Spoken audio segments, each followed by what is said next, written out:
में Ronald read नाम का एक सफाई कर्मचारी था।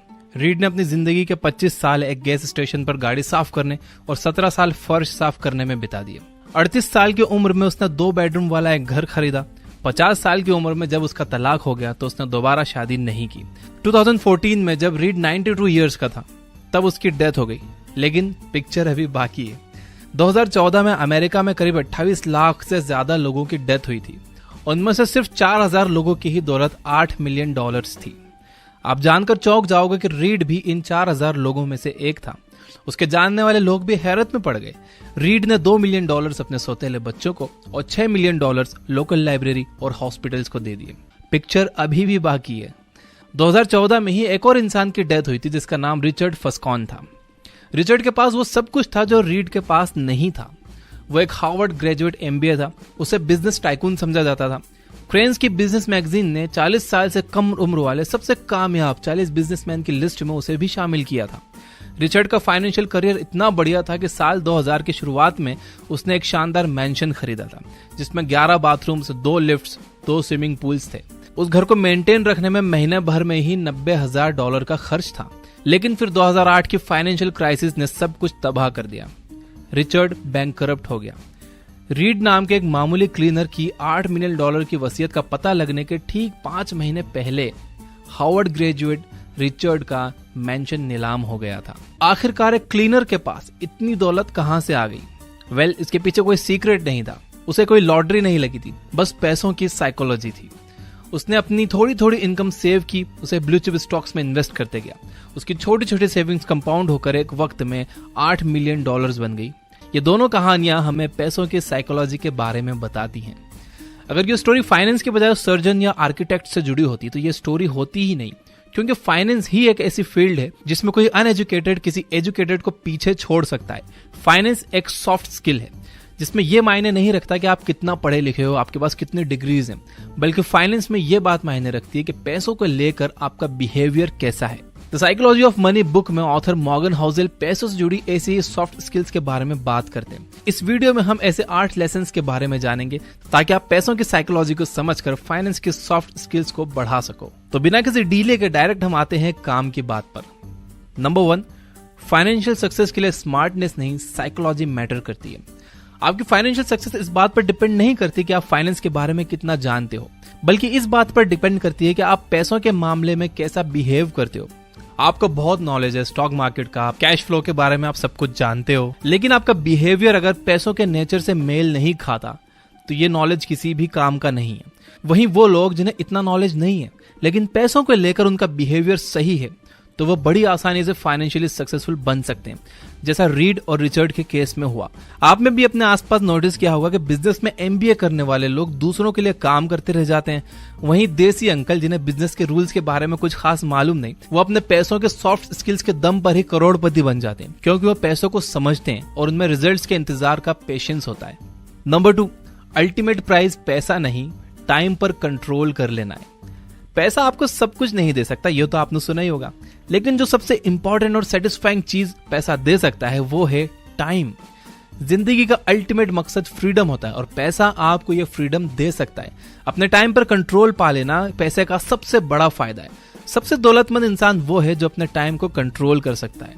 जो चाहे, जहां चाहे, जिसके साथ चाहे, जितनी देर के लिए चाहे कर सकता है। असली खुशी इस बात में नहीं है कि आपके पास कितना बड़ा घर है या कितनी बड़ी गाड़ी है। अगर आपके पास पैसे की सिक्योरिटी है तो आप जब चाहे रिटायर हो सकते हो, तो ये असल दौलत है। पैसे की सबसे बड़ी खासियत यही है कि ये आपको अपने टाइम पर कंट्रोल दे सकता है। मेहनत का रिटर्न पैसा होता है और पैसा का रिटर्न टाइम होता है। नंबर 3, अमीर होने और वेल्दी होने में फर्क होता है। अमीर लोगों को पहचानना मुश्किल नहीं है क्योंकि उनका मकसद ही पहचाने जाना है और उनका पैसा खुद को अमीर दिखाने में ही खर्च होता है। अगर कोई 50 लाख की कार चलाता है तो यकीनन वो अमीर है, लेकिन जरूरी नहीं है कि वो वेल्दी भी हो। वेल्थ उन पैसों को कहते हैं जो खर्च नहीं होते। वेल्दी इंसान अपने पैसों को लग्जरीज पर खर्च नहीं करता, क्योंकि अगर वो 50 लाख की कार खरीदेगा तो उसके पैसे खर्च हो जाएंगे और कार उसे कुछ कमा कर नहीं देने वाली, और साथ ही गाड़ी की मेंटेनेंस का खर्च अलग से जुड़ जाएगा। और एक वेल्दी इंसान को मालूम है कि उसका यह पैसा उसे ऑप्शंस प्रोवाइड करता है, कुछ ऐसा खरीदने का या ऐसी जगह इन्वेस्ट करने का ऑप्शन जो उसके पैसों को और बढ़ा देगा। एक अमीर इंसान अपना टाइम देने के बदले जो वो पैसा कमा रहा है, यानी कि उसकी अर्न इनकम, चाहे जॉब से हो या ऐसा बिजनेस जहां उसे वो डेली काम करना जरूरी है। उस पैसों से बल्कि और कर्ज लेकर भी वो डायमंड खरीदेगा, महंगी कार खरीदेगा, बढ़िया घर में रहेगा, वो फर्स्ट क्लास में ट्रेवल करना चाहेगा। वहीं एक वेल्दी इंसान भी ये चीजें लेता है, लेकिन यहाँ एक फर्क है, वो अपनी अर्नड इनकम से नहीं बल्कि अपनी पैसिव इनकम से ये चीजें खरीदता है। वो अपनी अर्नड इनकम से एसेट्स बनाता है और एसेट्स जो पैसा उसे कमा कर देती हैं वो पैसा वो लग्जरीज पर खर्च करता है। वो अपनी अर्नड इनकम सिर्फ उन्हीं चीजों पर खर्च करता है जिनके बगैर उसका काम नहीं चल सकता, जिनके बिना उसे मुश्किलें आ रही हैं। रिचर्ड और रीड की स्टोरी में रिचर्ड के पास शानदार महल था लेकिन वो कंगाल था। रीड के पास सिर्फ 2 कमरों का घर था लेकिन उसकी नेट वर्थ $8 मिलियन थी, क्योंकि रिचर्ड रिच था और रीड वेल्दी।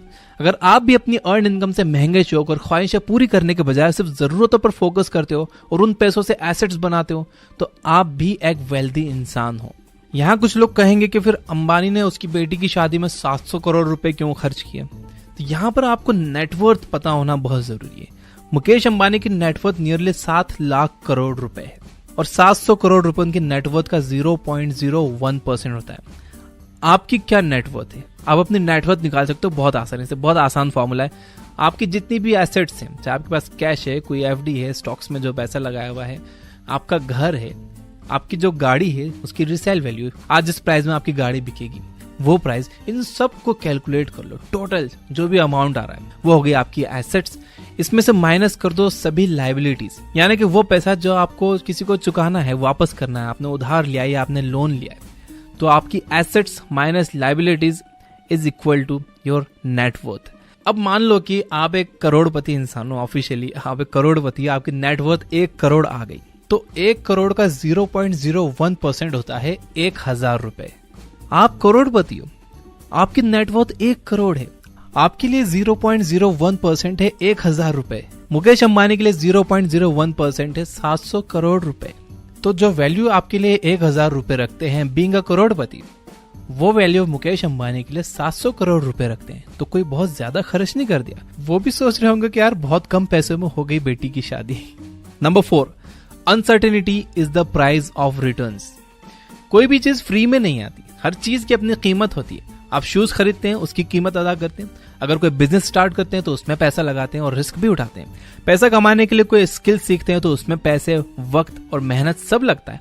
लाइफ में कुछ भी फ्री नहीं होता। जिस मार्केट को देखकर आपको लगता है कि इसमें पैसे लगाने से पैसे कहीं नहीं जाते बल्कि ऊपर से रिटर्न भी मिल जाता है, उस मार्केट की भी अपनी कीमत है। मार्केट में कुछ भी सर्टेन नहीं होता और यही अनसर्टेनिटी मार्केट से मिलने वाले रिटर्न्स की कीमत है। 2011 में नेटफ्लिक्स की कीमत में 80% की कमी आ गई थी। उसके बाद कभी इसकी कीमत ऊपर जाती, कभी नीचे, और एक लंबे वक्त के बाद 2021 में अब ये अपनी अब तक की हाईएस्ट वैल्यू पर है। जिन लोगों ने मार्केट की ये अनसर्टेनिटी झेली उन्हें ही इसका फायदा मिला है। और इसी से रिलेटेड है 5th point. Number 5, Warren Buffett की स्किल इन्वेस्टमेंट थी लेकिन असल खेल टाइम का था। स्टॉक मार्केट ने बहुतों की किस्मत बदली। इसमें सबसे पहला नाम वॉरेन बफेट का है।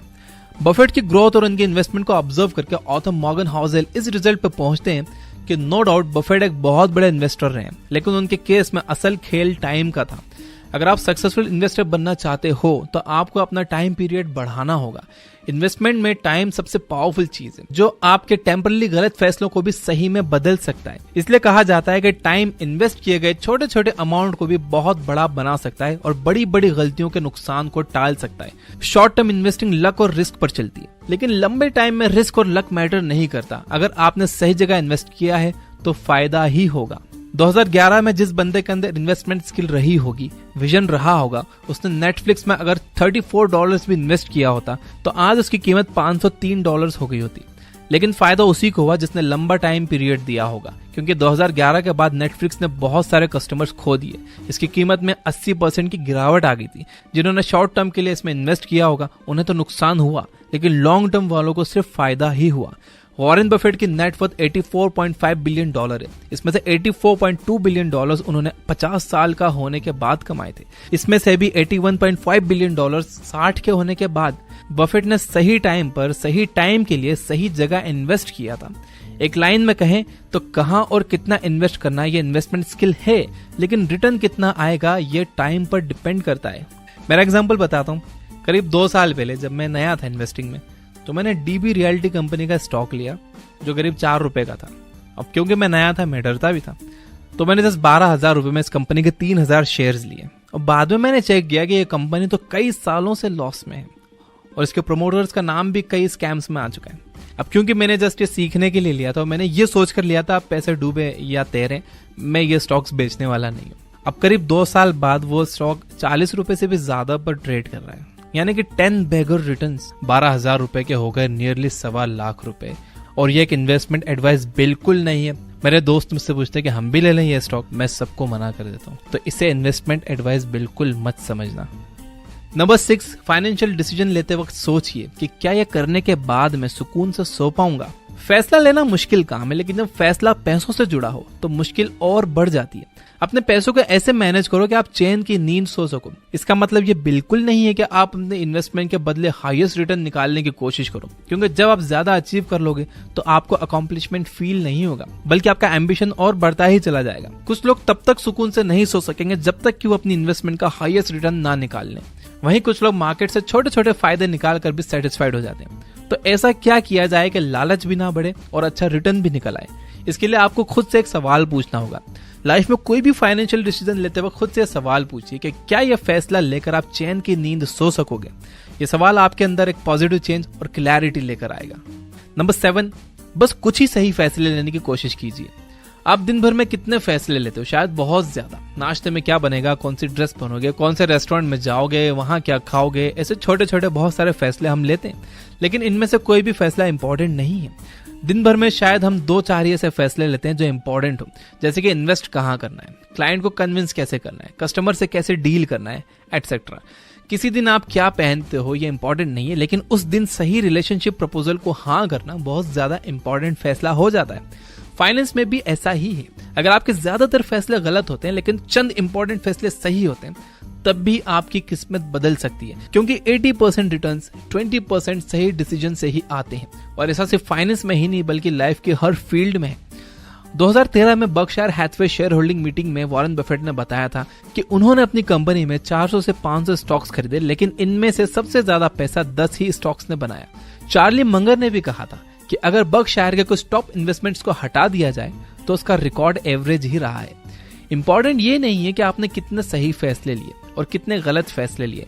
इंपॉर्टेंट ये चीज है कि जब आपने सही फैसले लिए तो उससे कितने पैसे कमाए और गलत फैसले का कितना नुकसान हुआ। नंबर 8, अपना इन्वेस्टिंग गोल डिसाइड करो। इन्वेस्टमेंट का सबसे मुश्किल और इंपॉर्टेंट काम अपना गोल डिसाइड करना है। आपने अपने घर के बड़ों को यह कहते हुए जरूर सुना होगा कि हमेशा 99 रहता है, 100 कभी पूरा नहीं होता। इसका मतलब ये नहीं है कि आपकी सभी जरूरतें पूरी नहीं हो सकती, आपके सभी सपने पूरे नहीं हो सकते। इसका मतलब ये है कि आपकी ख्वाहिशें कभी खत्म नहीं हो सकती। इन्वेस्टमेंट में भी ऐसा ही है। अगर आपने अपना इन्वेस्टमेंट गोल डिसाइड नहीं कर रखा है तो आगे बढ़ने का कोई मतलब ही नहीं है, क्योंकि आपकी लाइफ में एंड पॉइंट ही नहीं है। अगर रिटर्न पाने के बाद और अचीव करने की ख्वाहिश बढ़ने लगती तो आप खुद को कभी भी सेटिस्फाइड नहीं कर पाओगे।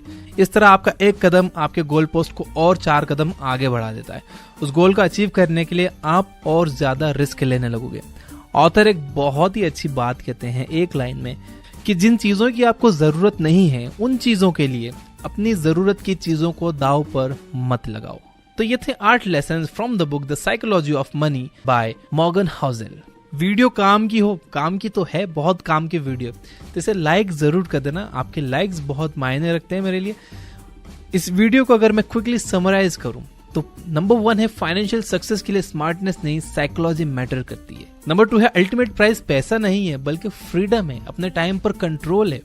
नंबर 3 है अमीर होना और वेल्दी होने में फर्क होता है। नंबर 4 है आपके रिटर्न्स की प्राइस अनसर्टेनिटी है। नंबर 5 है वॉरेन बफेट की स्किल इन्वेस्टमेंट थी लेकिन असल खेल वक्त का था। नंबर 6 है फाइनेंशियल डिसीजन लेते वक्त सोचिए कि क्या ये करने के बाद मैं सुकून से सो पाऊंगा। नंबर 7 है आपको बस कुछ ही सही फैसले लेने की कोशिश करना है। ये एक बहुत